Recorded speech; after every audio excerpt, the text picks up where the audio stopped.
ఒక క్రైస్తవుడు ఆత్మీయంగా దిగజారిపోవడానికి 10 కారణాలు ఉన్నాయి.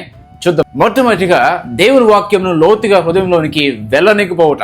దేవుని వాక్యం అంటే వింటే సరిపోదు, దాని హృదయంలో వేరు వేయాలి. మనం బైబిల్ చదివినా ఆలోచించకపోతే, వాక్యం ముందు జీవించిపోతే అది ఫలించదు. వాక్యం మన హృదయంలో మార్చాలి. వాక్యం లోపలికి వెళ్ళకపోతే మనం బయటికి క్రైస్తవులు కనిపించినా లోపల బలహీనంగా ఉంటాం. రెండోదిగా ప్రార్థన చేయకపోవడం వల్ల. ప్రార్థన లేకపోతే మనం ఆత్మీయంగా బ్రతకలేం. మీరు మెలుగుని ప్రార్థన చేయాలని చెప్పి యేసు ప్రభువు చెప్పారు. ప్రార్థన అనేది దేవునితో మాట్లాడటం మాత్రమే కాదు, ఆయన శక్తిని పొందడం కూడా.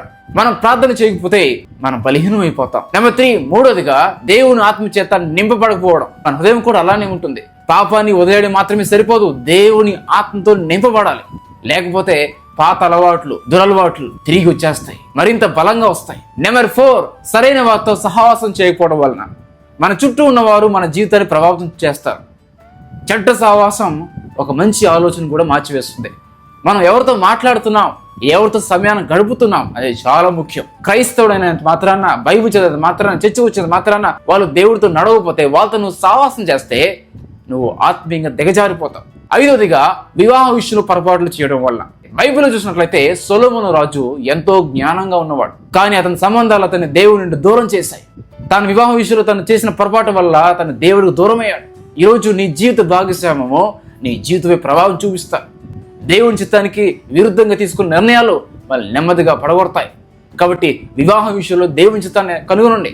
ఆరోదిగా క్షమించిపోవడం వలన. క్షమించకపోవడం అనేది మన హృదయంలో ఒక విషయం ఉంచుకున్నట్లే. అది బయట కనిపించదు, కానీ దేవుడు మనల్ని ఎంతగా క్షమించాడో అనేది గుర్తుపెట్టుకోవాలి. మనం క్షమించకపోతే మన హృదయం కఠినమవుతుంది.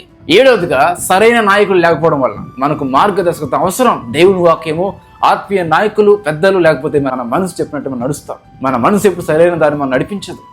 అందుకని మనకు ఆత్మీయులు ఉండాలి, హెచ్చరించే వాళ్ళు ఉండాలి, సరి చేసే వాళ్ళు ఉండాలి. నెంబర్ 8, ఎనిమిదవదిగా లోకంతో స్నేహం చేయడం వల్ల, మరి పాపం చేయడం వల్ల.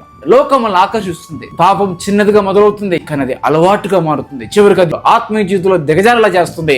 9వదిగా భిన్నమైన బోధల కొరకు ఆరాటపడటం వల్ల. కొత్తగా వినిపించే ప్రతి బోధ నిజం కాదు. కొన్నిసార్లు అది మనకి చెవుకు ఇష్టంగా, ఇంపుగా ఉన్నా అది సత్యం కాదు. చెవులకి ఇంపుగా అనిపించే బోధలకు మీరు వినకండి. అవి మీ ఆత్మీయ జీవితాన్ని పాడు చేస్తాయి. హెచ్చరించే వాక్యాలు, గద్దించే వాక్యాలు, నిజమైన వాక్యాన్ని వినండి. 10వదిగా అలవాటు భక్తిలోకి దిగజారటం వల్ల. మొదట మనకు దేవుడిపై ప్రేమ ఎక్కువగా ఉంటుంది, భక్తి కూడా ఎక్కువగా ఉంటుంది. దేవుడు అంటే పిచ్చి, కానీ క్రమక్రమంగా అలవాటు మారిపోతుంది. ప్రార్థన, అలానే బైబిల్ చదవడం, ఇవన్నీ కూడా ఒక రొటీన్ గా అయిపోతుంది. మనస్ఫూర్తిగా ప్రార్థన చేసుకోలేదు, మనస్ఫూర్తిగా బైబిల్ చదవలేదు. అందుకే ప్రభు చెప్పారు, నీ మొదట ప్రేమను విడిచిపెట్టా. మన హృదయం మళ్ళీ దేవునిపై ప్రేమతో నిండాలి.